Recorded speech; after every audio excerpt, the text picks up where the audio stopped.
네, 어느새 기도회가 이제 중반을 넘어서고 있습니다. 그동안 우리의 영혼에는 어떤 일들이 일어났나요? 여러분의 삶에는 어떤 변화가 있으셨나요? 이 기도회가 그저 영적인 만족감 혹은 작은 위로에 그치지 않기를 소망합니다. 이 말씀과 기도로서 예수님의 장성한 분량까지 자라나는 거예요. 영생하도록 솟아나는 샘물, 예수님께 뿌리부터 맞대어 있는 나무가 되는 겁니다. 주님께서 기뻐하시는 믿음의 거목, 두근두근 하지 않나요? 우리는 오늘 함께 비전을 주제로 말씀을 나누게 됩니다. 그동안 우리가 함께 했던 이 다윗에게도 참 많은 일이 있었죠. 많은 형제들 속에서 막내로 소외되던 그가 사무엘을 만나 기름 부으심을 받고 사울의 밑으로 들어가고 골리앗을 쓰러뜨려 영웅이 되기도 했어요. 다 기억나시죠? 그리고 그로 인해 사울에게 질투를 받아서 광야를 전전긍긍하는 도망자의 삶을 살기도 했습니다. 그리고 또 시간은 흘러서 사울은 죽고 다윗은 헤브론에서 유다의 왕으로서 즉위를 합니다. 그리고 오늘의 본문 바로 전 사무엘하 5장 1에서 5절의 말씀은 다윗이 드디어 이스라엘의 왕으로서 기름 부음을 받는 장면을 보여주거든요. 우리 사무엘하 5장 3절의 말씀을 잠깐 보시면요. 이스라엘의 모든 장로들이 헤브론으로 다윗 왕을 찾아오자 왕은 헤브론에서 그들과 여호와 앞에서 언약을 맺었고 그들은 다윗에게 기름 부어 이스라엘을 다스릴 왕으로 삼았습니다. 할렐루야. 다윗 하면 되게 요즘에 정이 많이 가지 않으시나요? 너무 많이 들어서. 그 고생 많았던 이 다윗이 드디어 공식적으로 이스라엘의 왕이 된 거예요. 다윗이 사무엘에게 기름 부음을 받았을 때가 15살 정도였거든요. 그리고 15년이 지난 뒤에 30세 때 아까 말씀드렸던 이 헤브론에서 왕이 되었던 거예요. 유다의 왕이 되었죠. 그 후 7년 6개월이 지난 뒤 이스라엘의 왕이 된 겁니다. 그러니까 오늘의 사무엘하 5장의 본문이 되기까지 사무엘에게 기름 부음을 받은 뒤 총 22년의 세월이 흐른 거예요. 엄청난 세월이 지났죠. 저희는 12일 이렇게 하고 있는데 사실 다윗에게는 22년이 지난 거라는 거예요. 그리고 드디어 정말 드디어 하나님의 약속이 성취된 겁니다. 기름 부음 받은 왕이 되었죠. 사랑하는 여러분, 하나님은 약속을 지키는 분이세요. 하나님은 신실하신 분이십니다. 성경은 하나님의 성품에 대해서 그래서 이렇게 이야기를 하는 거예요. 하나님께서는 사람이 아니시니 거짓말을 하지 않으시고 인생이 아니시니 후회가 없으시도다. 어찌 그 말씀하신 바를 행하지 않으시며 하신 말씀을 실행하지 않으시랴. 아멘. 우리 채팅창에 고백해 볼까요? 하나님은 신실하십니다. 하나님은 신실하십니다. 아멘이신가요? 하나님께서 신실하시다면 우리는 어떻게 해야 되나요? 우리는 신실한 그 말씀은 끝까지 기억하고 붙들고 말씀으로 걸어가야 하는 거예요. 양은 목자를 쫓아가야 늑대에게 먹히지 않고 절벽에 떨어지지 않는 거잖아요. 오늘의 본문 우리 6절의 말씀을 함께 보실까요? 왕과 그의 부하들은 예루살렘으로 행군했습니다. 거기 살고 있는 여부수 사람들을 공격하려는 것이었습니다. 여부수 사람들이 다윗에게 말했습니다. 너는 여기 들어오지 못할 것이다. 눈먼 사람이나 다리 저는 사람이라도 너를 쓸어버릴 수 있을 것이다. 아멘. 우리 함께 적어볼까요? 또 개인의 비전은 하나님의 비전 안에서 찾아진다. 개인의 비전은 하나님의 비전 안에서 찾아진다. 다윗이 이스라엘의 왕이 되고 첫 번째로 한 일이 무엇이었나요? 오늘의 말씀을 보면 예루살렘을 되찾는 거였어요. 1절에서 5절이 왕이 되었다는 소식인데 6절에서 바로 지금 첫 번째 줄에 뭐라고 나왔죠? 왕과 그의 부하들은 예루살렘으로 행군했습니다. 아니, 왕이 되었으면 자신의 통치력을 공고히 하기 위해서 조직을 재정비하고 민심을 살펴야 할 텐데 아니요. 다윗은 예루살렘을 찾으러 행군하는 거예요. 왜 그랬나요? 함께 말씀을 보실까요? 창세기 17장 8절입니다. 내가 너와 내 후손에게 내가 거류하는 이 땅 곧 가나안 온 땅을 주어 영원한 기업이 되게 하고 나는 그들의 하나님이 되리라. 하나님께서는 아브라함에게 이렇게 말씀하신 거예요. 가나안의 온 땅을 주어 영원한 기업이 되게 하겠다. 그런데 아브라함의 자손들이 쭉 오면서 여호수아가 결국 가나안을 점령하고 다윗의 시대에 이르기까지 가나안의 온 땅이 이스라엘의 것이 아니었어요. 바로 이 예루살렘에 가나안 족속 여부수 사람들이 잔존해 있던 것이죠. 말씀에 보면 뭐라 그러나요? 왕과 그의 부하들은 예루살렘을 행군했습니다. 거기 살고 있는 여부수 사람들을 공격하려는 것이었습니다. 가나안 족속 여부수가 이 예루살렘에 잔존해 있던 거예요. 분명히 하나님께서는 가나안의 온 땅을 주겠다고 했는데 그 당시 사람들에게, 지금 다윗 시대의 사람들에게 예루살렘의 존재는, 이 점령하지 못한 그 예루살렘은 하나님의 부족함, 혹은 하나님의 실수, 혹은 하나님의 불완전함이지 않았을까요? 아니, 분명 신실하신 하나님, 거짓말을 하지 않으시고 후회가 없으신 하나님께서 우리에게 가나안 온 땅을 주기로 하셨는데 뭐지? 하나님을 향한 의심이 이스라엘 사람들 마음속 깊은 곳에도 있지 않았을까요? 우리 삶에도 가끔 그럴 때가 있죠. 하나님은 분명 신실하신데 내 삶에서 발견되는 구멍들이요, 인생의 결점들, 분명히 영원히 함께 하신다고 했는데도 느껴지는 외로움, 주의 의로운 오른손으로 붙들겠다 하셨으면서도 흔들리는 내 마음, 이건 실존해요. 실제해요. 우리가 느끼는 바죠. 그런데 동시에 우리는 알아요.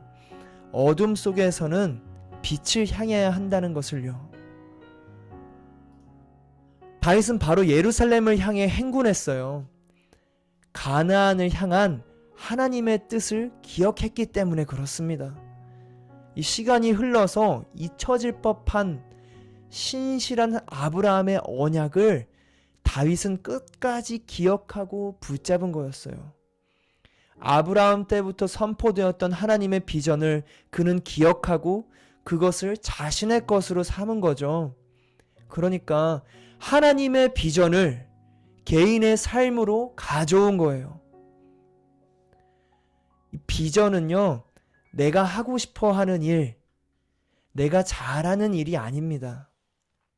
비전은 하나님의 뜻을 바라보는 시야예요. 함께 적어볼까요? 비전은 하나님의 뜻을 바라보는 시야입니다. 비전은 하나님의 뜻을 바라보는 시야예요. 비전이라고 사실 영어 표현이죠. 비전의 뜻이 뭐죠? 시야, 시력이에요. 비전은 보이는 것을 뜻해요. 그리고 이 시야에 필수적인 요소가 바로 빛입니다. 빛. 빛 없이는 우리는 아무것도 볼 수가 없어요. 시력이 제 아무리 좋은 사람, 몽골 사람이 시력이 5.0이라 하죠. 하지만 그들도 역시 빛이 없으면 눈앞에 있는 장애물도 피하지를 못하는 거예요. 걸려 넘어지는 겁니다. 빛이 없는 사람, 빛이 없는 환경은 볼 수 없는 사람이에요. 비전이 없는 사람입니다. 우리의 인생길 또한 마찬가지예요. 말씀의 빛으로 보지 않으면 발견되는 비전이 없는 겁니다. 내가 하고 싶어하는 일을 해도 비전이 없으면 그 다음에 찾아오는 건 공허해요. 아, 이게 아니었나 보네. 분명히 내 가슴이 뛰었는데, 나 하고 싶었는데 이 일, 내가 이거 잘하는 거라서 한 건데 이게 아니었나 보네. 뭘 해야 하지? 후회가 남는 거죠. 아브라함의 언약을 유일하게 완성한 이 다윗, 그는 오랫동안 성취되지 못하고 있었던 하나님의 비전을 품습니다. 그리고 그는 결국 하나님의 신실하심을 증명하는 도구가 되어, 우리 함께 7절의 말씀을 볼까요?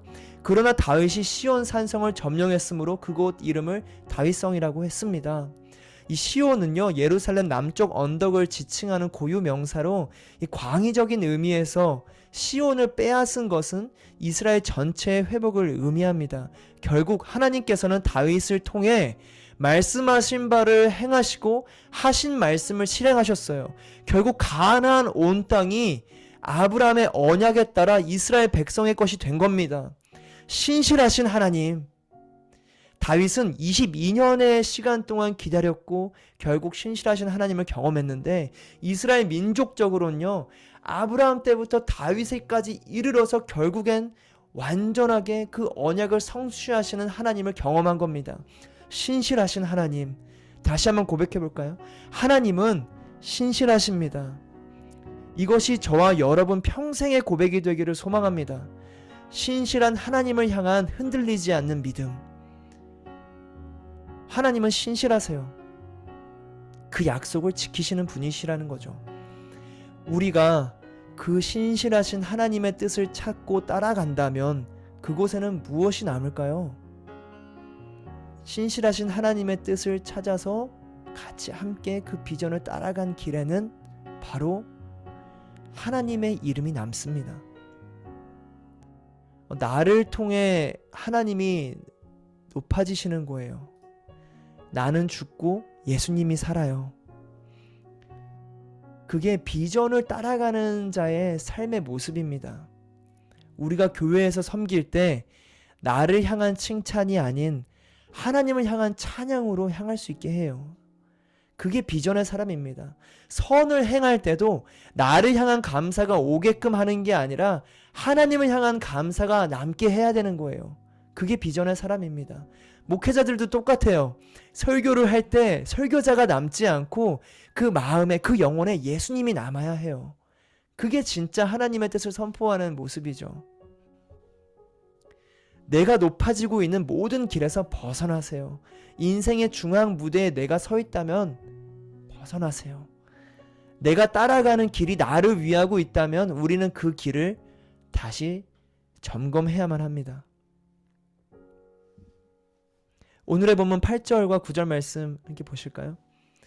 그날 다윗이 말했습니다. 누구든지 수로를 따라 올라가 다윗이 미워하는 저 다리 저는 사람과 눈먼 사람 같은 여부수 사람들을 쳐부수는 사람은 대장이 될 것이다. 그래야 눈먼 사람과 다리 저는 사람은 왕궁에 들어가지 못할 것이다. 라는 속담이 생겼습니다. 다윗은 그 성을 점령하고 거기 거하며 그 성의 이름을 다윗성이라고 불렀습니다. 그리고 밀로에서부터 안쪽으로 성벽을 둘러싸았습니다. 아까 시온이 어디라고 그랬죠? 시온이 예루살렘 남쪽 언덕이라고 말씀드렸죠. 그리고 6절의 말씀을 보면요, 그 다윗에게 뭐라고 이야기를 했냐면요, 6절의 말씀 보시겠어요? 여부수 사람들이 다윗에게 말했는데 뭐라고 말했죠? 너는 여기에 들어오지 못할 것이다 이랬거든요.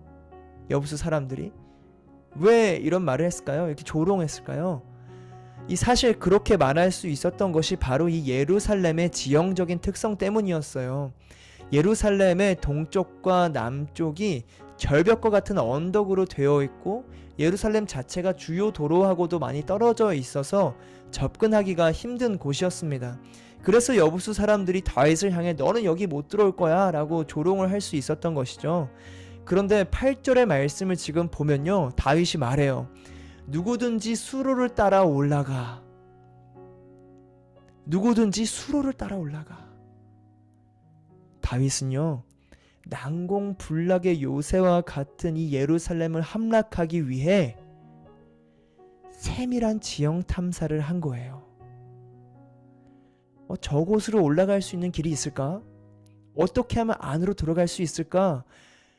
고민하고 탐사해보고 조사해봐서 그 결과 성 안으로 침입할 수 있는 유일한 통로 배수로를 발견한 겁니다. 그래서 얘기하는 거예요. 누구든지 저 수로를 따라 올라가. 그래 군사들을 올려보낸 것이죠. 함께 적어볼까요? 비전은 세밀한 이성을 동반합니다. 비전은요, 세밀한 이성을 동반해요. 비전하면 어떻게 뭐가 떠오르나요? 약간 추상적인 열정이 떠오르지 않나요?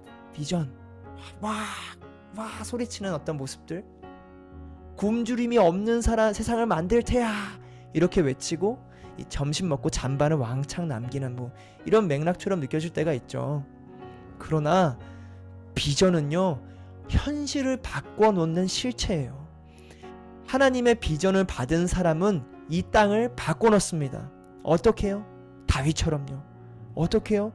하 목사님처럼요. 비전의 사람들은 세상을 바꿔놓고 사람의 영혼을 바꿔놓고 이 땅에 변화를 가져옵니다. 여부수 사람들의 탄탄한 요새 앞에서 다윗은 무턱대고 진격하지 않았어요. 하나님의 비전을 실현하기 위해서 탐사를 합니다. 조사를 하고 연구를 해요. 그리고 그는 수로로 올라가는 전략을 짜고 그렇게 행합니다. 이것은요, 하나님을 향한 또 다른 예배의 모습이에요. 11세기 신학자 안셀무스는 이렇게 이야기합니다. 믿음을 전제로 하지 않으면 오만이고 이성을 사용하지 않으면 태만이다. 비전을 따라가는 길에는 반드시 믿음이 전제되어야 해요. 하나님의 말씀에 순종하는 소명의 길목에서 이 신앙 없이 믿음 없이 어떻게 걸어갈 수 있겠어요. 이 믿음은 나침반과 같아서 우리가 걸어가야 할 길을 매 순간 명확하게 일러줍니다. 비전의 길에서 이 믿음을 잃어버리면 오만과 교만의 늪에 빠져서 방황하는 인생을 살게 되는 거죠. 그러나 동시에 우리는 하나님께서 주신 이성을 사용해야 돼요. 비전은 그저 뚱구름 잡는 추상적인 계획이 아니라 세밀한 이성을 동반하는 거예요. 이성은요, 우리의 생각은, 우리의 지성은 하나님의 선물이에요. 동물과 구별되는 인간의 특별한 존엄성입니다. 믿음의 길을 따라간다는 것이 이성과 반대되는 길이 아닌 거죠. 믿음과 이성은 건물의 두 기둥처럼 양립하는 겁니다. 비전을 행할 때는 믿음과 함께 하나님께서 주신 선물인 이성을 최선을 다해 사용하는 성실함과 근면함이 동반되어야 한다는 것이죠. 그래서 잠언 19장 15절에는 이렇게 이야기해요. 게으르면 깊은 잠에 빠지고 나태한 사람은 굶주리게 된다. 게으르면 깊은 잠에 빠지고 나태한 사람은 굶주리게 된다. 나태와 태만으로 게으른 사람들은 비전이 주어져도 정말 하나님의 뜻이 선포되어도 잠에 드는 거예요. 만약 다윗이 예루살렘으로 진격했는데 굳게 서 있는 시온성을 보고 포기했다면요. 아니면 어떻게 진격할 수 있을까 고민하고 조사하지 않고 그냥 냅다 그냥 질러서 갔으면요. 고민하고 조사하는 이성을 사용하지 않고 그냥 뒤돌아서 갔다면요. 그는 하나님의 비전을 실행하지 못했을 거예요. 그러나 어떻게 했나요? 다윗은 수로를 찾았어요. 수로를. 저와 여러분이 정말 이 비전의 수로를 찾는 인생을 살게 되기를 주님의 이름으로 축복합니다. 우리가 이렇게 자신의 영혼을 축복하면서 적어볼까요? 비전의 수로를 발견할지어다. 비전의 수로를 발견할지어다. 우리의 이성을 다해 이 수로를 발견하는 것이죠. 아모스서 5장 6절을 보면요, 하나님께서 여호와를 찾으라 그리하면 살리라 말씀하셨거든요. 그런데 바로 여호와를 찾으라라는 이 찾으라라는 단어에 사용된 히브리어가 디르수라는 단어인데, 이 디르수는 찾다, 조사하다, 연구하다라는 뜻을 갖고 있어요. 여호와를 찾는 것이 바로 우리의 지성적 노력 또한 동반하는 거예요. 그래서 우리는 성경 공부를 하잖아요. 바이블 아카데미를 해요. 로마서 12장 2절에서 여러분은 이 세대를 본받지 말고 오직 마음을 새롭게 해 라고 선포하거든요. 이 세대를 본받지 말고 오직 마음을 새롭게 해라. 여기서 마음이라는 단어로 사용된 헬라어는 누스인데요. 이 누스라는 단어의 뜻이 참 기가 막힙니다.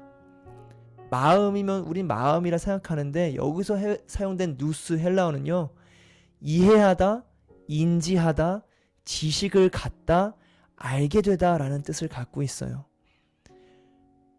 여러분은 이 세대를 본받지 말고 오직 마음을 새롭게 해라 라는 말씀은 우리의 이성적 사고방식 자체를 새롭게 하라는 거예요. 새롭게 배우라는 거죠. 하나님을 아는 지식을 갖고 하나님이 누구신지 알게 되는 그 모든 지성적이고 이성적인 사고방식 자체를 행하라는 겁니다. 사랑하는 여러분, 저는 여러분이 비전을 따라 행하시는 하나님의 사람이 되기를 주님의 이름으로 축복합니다. 저 또한 정말 그렇게 살고 싶어요. 비전의 수로를 찾기를 갈망합니다. 결코 뚫지 못할 것 같았던 요새 앞에서 수로를 찾았던 다윗처럼 하나님의 비전을 품고 말씀 속에서 조사하고 연구하고 찾으세요. 지난 금요일에 나눴던 획득하는 지혜로서 주어지는 모든 상황 속에서 하나님의 뜻을 곰곰이 살피고 생각하는 시간을 갖는 겁니다. 묵상하는 거죠. 하나님께서는요, 우리를 통해 그 약속의 말씀을 성취하시기를 원하세요. 아멘.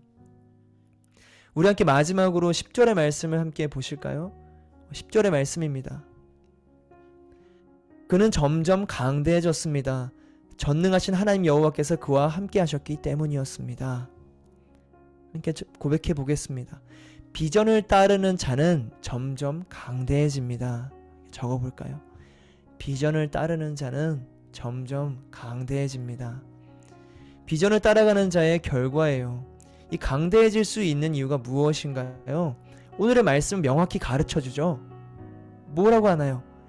전능하신 하나님 여호와께서 그와 함께 하셨기 때문이었습니다. 담대하게 강대한 하나님의 사람이 되고 싶으신가요? 그럼 하나님과 함께 하면 되는 거예요. 이미 답은 나와 있어요. 우리가 강대할 수 있는 유일한 길, 임마누엘의 주님과 함께 하는 겁니다. 그러나 함께 한다는 것은요, 한순간의 이야기가 아니에요. 한순간의 이야기가 아닌 거죠. 만약 제가 다른 사람과 한 공간에 있다고 생각해 보세요. 이제 이렇게 같이 있는 거죠. 같이 있어요. 그런데 우리의 삶이 앞으로 향하듯 우리 같이 있을 때 앞으로 향해 걷겠죠. 이렇게 걸어가는 거예요. 앞으로 가겠죠. 그런데 우리가 함께 있을 때 다른 방향을 보고 있다면요, 한순간에 함께 있을 수는 있어요. 근데 다른 방향을 향해 보고 있다면요, 우리는 점점 멀어지는 겁니다.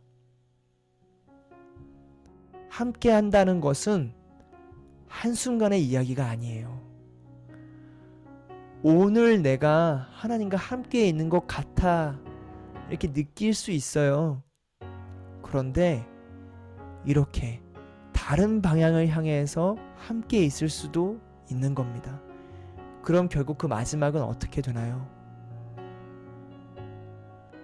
헤어지는 거죠. 하나님과의 이별이에요. 함께함에서 가장 중요한 것은 같은 방향을 보는 것입니다.